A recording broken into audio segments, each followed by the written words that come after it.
Amados hermanos, que el Señor nos bendiga en esta noche. Quisiera compartir, antes de que podamos compartir la palabra del Señor, quisiera compartir unas breves frases que encontré en la canción de Jesús Adrián Romero, que lleva por título Buscando Refugio. La letra es muy interesante. Dice, buscando salida de la tempestad. Me encontré con un hombre incomparable y pude ver las heridas de sus manos y sus pies que por mí sufrió.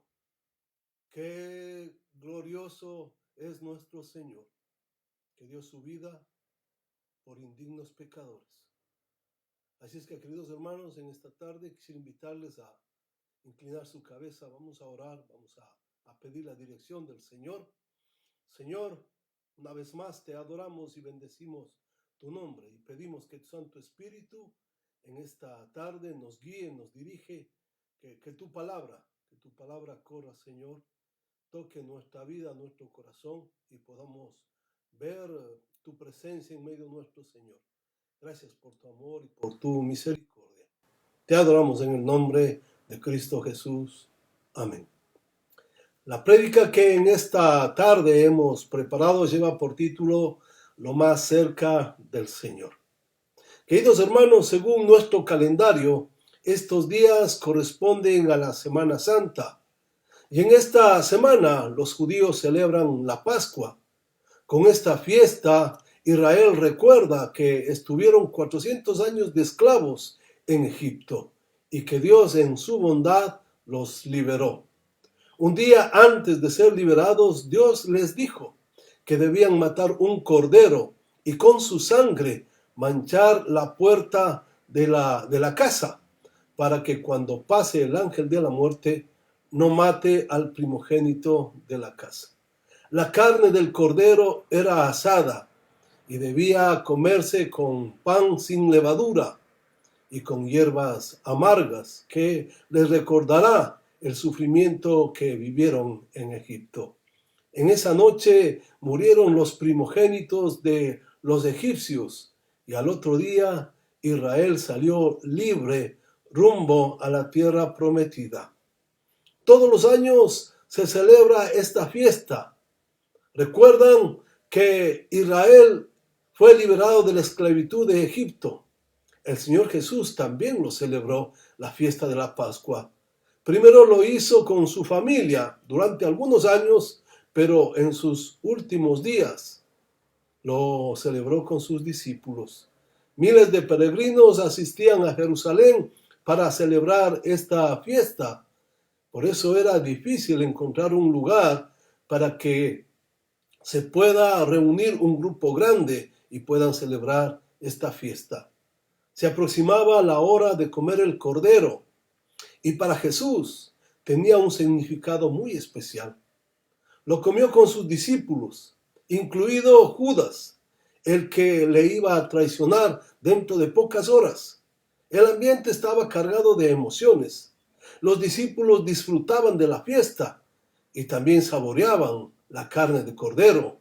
Judas, quizás un tanto inquieto, no sabía, pensando cómo ejecutar su jugada final. Y Jesús, el Señor, quizás pensaba que el momento más doloroso de la redención del hombre se acercaba. Entonces el Señor instituyó la Santa Cena luego de comer el Cordero Pascual. Nuestro tema de hoy, lo más cerca de Dios. Marcos capítulo 14, verso 22 y 23, dice la palabra del Señor: y mientras comían, Jesús tomó pan y bendijo, y lo partió y les dio, diciendo: tomad, esto es mi cuerpo. Y tomando la copa y habiendo dado gracias, les dio, y bebieron de ella todos. Algún discípulo todavía tenía un trozo de cordero en su boca cuando el Señor instituyó la Santa Cena. El pan y el vino son los símbolos perfectos para el gran acontecimiento que estaba a punto de suceder. Fue instituida con acción de gracias.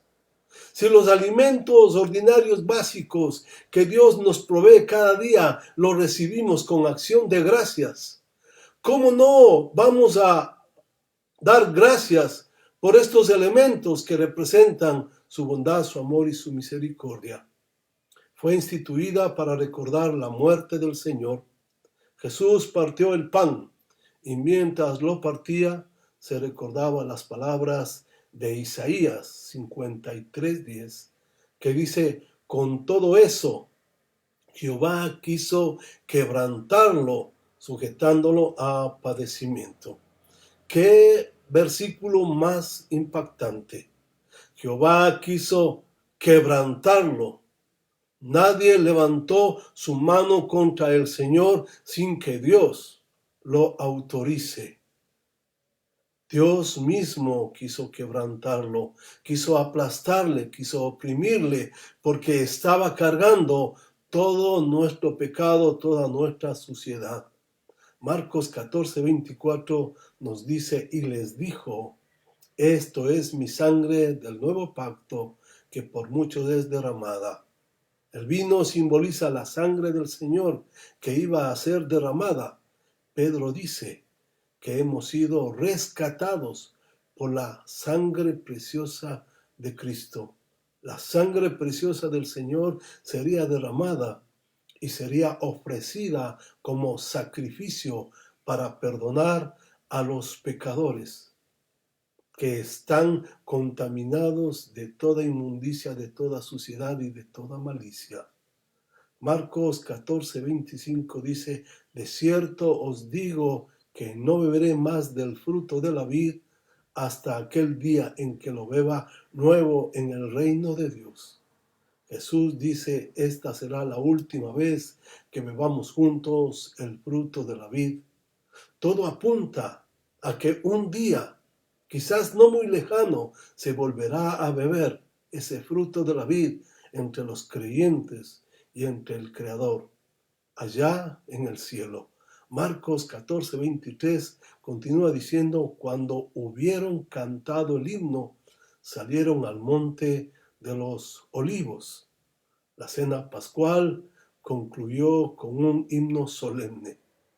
Con toda seguridad los corazones están contristados, están tristes, preparando el ambiente para la agonía que el Señor iba a sufrir en Getsemaní.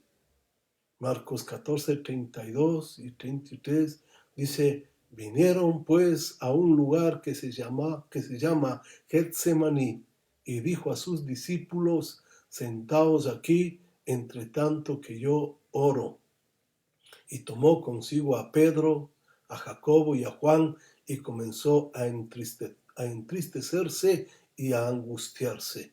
La noche oscura iba a presenciar al Dios hecho hombre triste y angustiado. Una niebla cubría sigilosamente el ambiente, pero principalmente cubría el corazón de nuestro Señor. He aquí los rasgos de la humanidad de Jesús. La angustia y la tristeza señalan su debilidad, o mejor dicho, señalan su humanidad. Cuando esa niebla nos envuelve, nuestra visión se bloquea, la oscuridad nos domina, se hace difícil ver el camino por donde tenemos que transitar.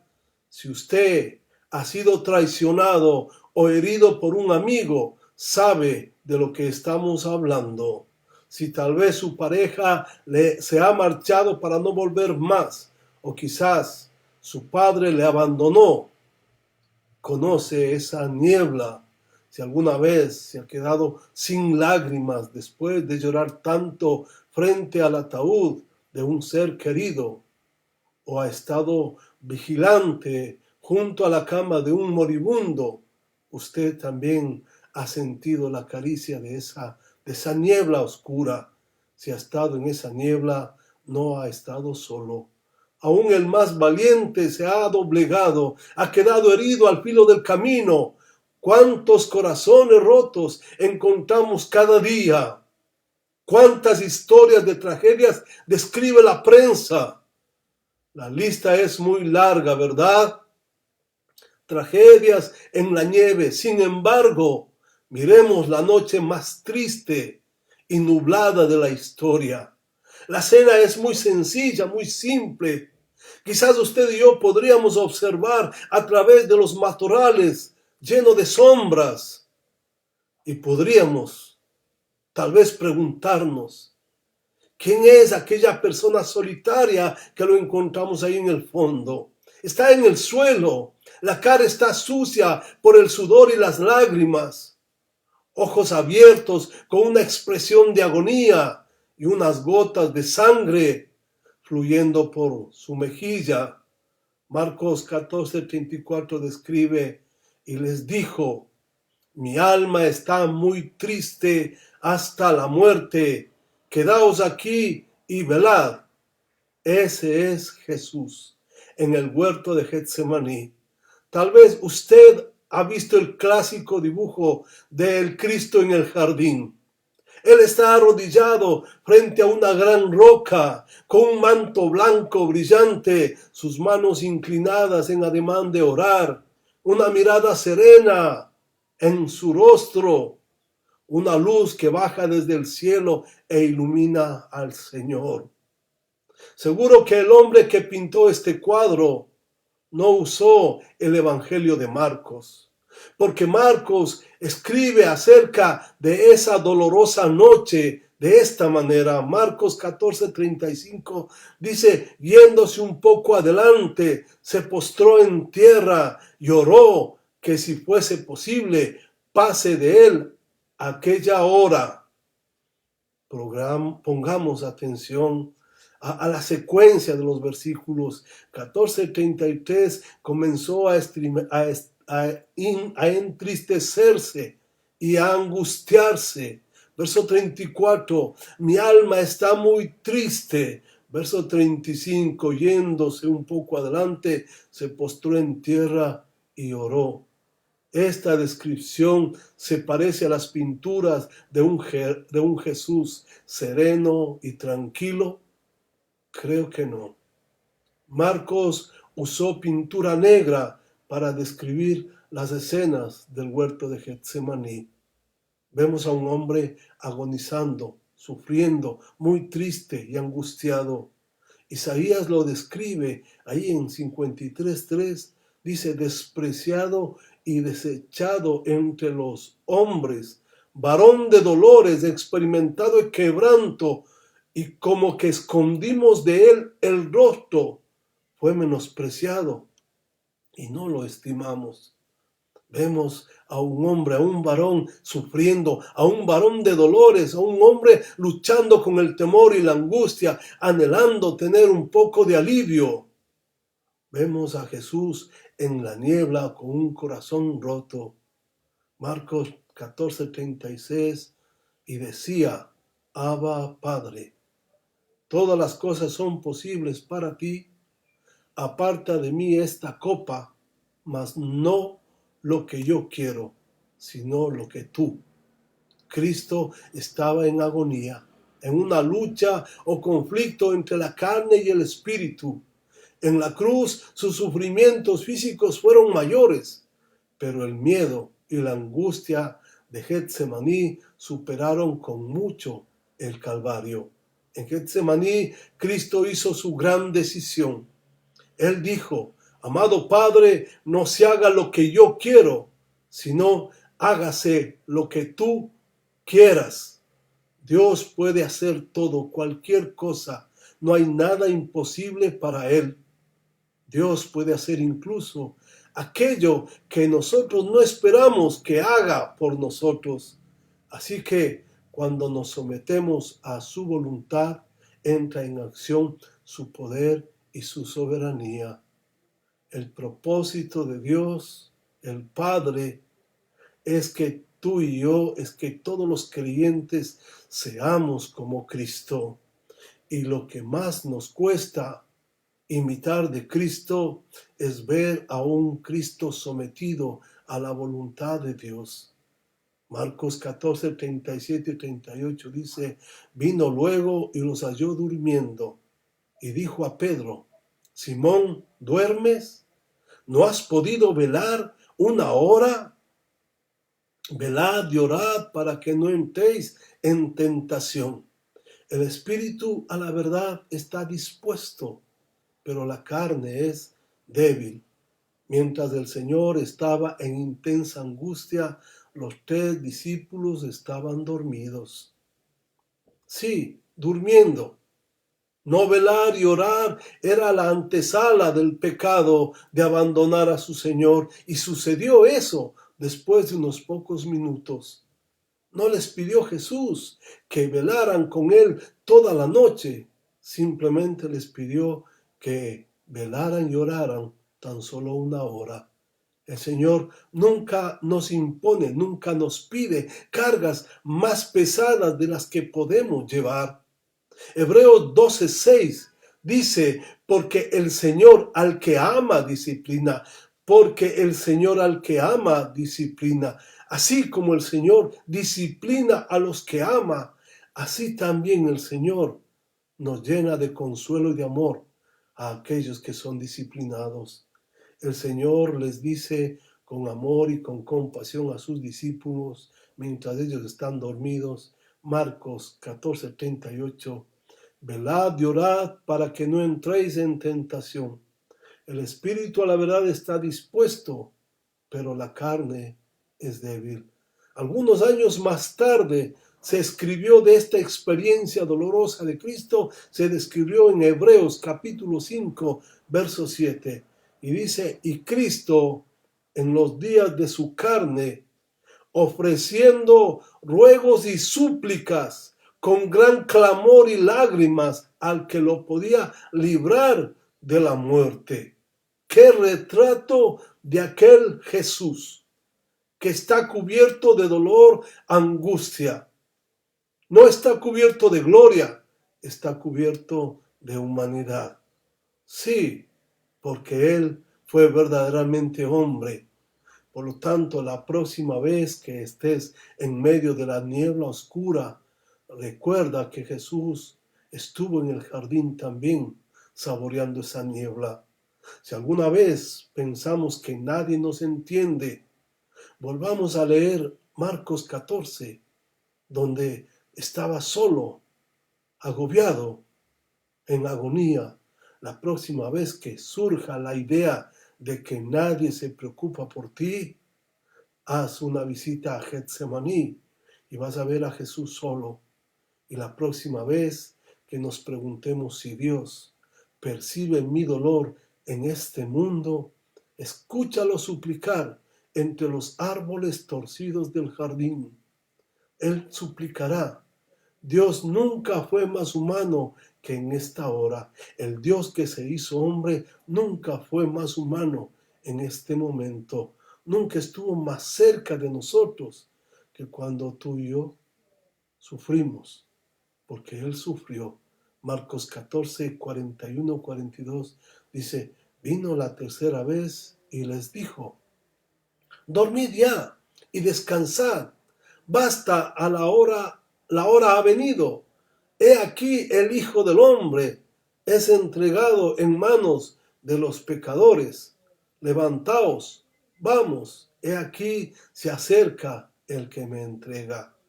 Jesús vino por tercera vez y encontró una vez más dormidos a sus discípulos. Seguían dormidos, estaban llenos de sueño. Entonces el Señor les dice, dormid y descansad, seguid durmiendo. Faltaban unos cuantos minutos todavía para que Judas venga con una turba de soldados.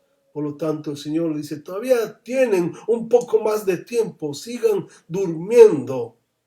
En los momentos más difíciles y complicados, los discípulos no pudieron acompañar a su maestro o simplemente no han podido fortalecerse en oración para soportar lo que viene como una avalancha, la tentación, hasta que el Señor, percibiendo la presencia de sus captores, que podía escuchar la bulla, que podía mirarle subiendo por la cuesta, dijo a sus discípulos, ya es suficiente, es hora de levantarse, porque el Creador del universo va a ser capturado por pecadores. ¿Te puedes imaginar eso? El creador del universo va a ser atrapado, va a ser enjuiciado por su creación. La encarnación nunca fue tan real como en el huerto de Getsemaní. Recuerda, cada vez que la niebla espesa del dolor te abrace, podría ser el más grande don que Dios te haya dado. Si el Dios hecho hombre en el sufrimiento se mostró más humano, tal vez en nuestro sufrimiento podamos ver a Dios como nunca antes lo hemos visto. La próxima vez que nos encontremos en sufrimiento, miremos detenidamente, porque la mano que se extiende para sacarnos de la niebla sea una mano herida por los clavos, sea la mano de nuestro Redentor. A Él sea la gloria y la honra por los siglos de los siglos. Amén. Les invito, vamos a orar. Amado Señor, queremos adorar y bendecir tu nombre y darte la gloria y la honra que tú te mereces.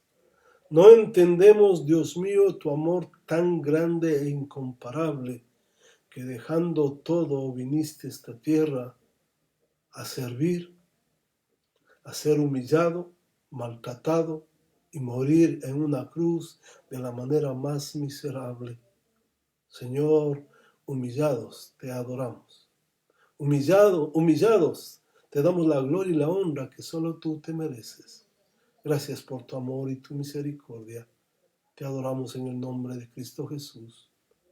Amén.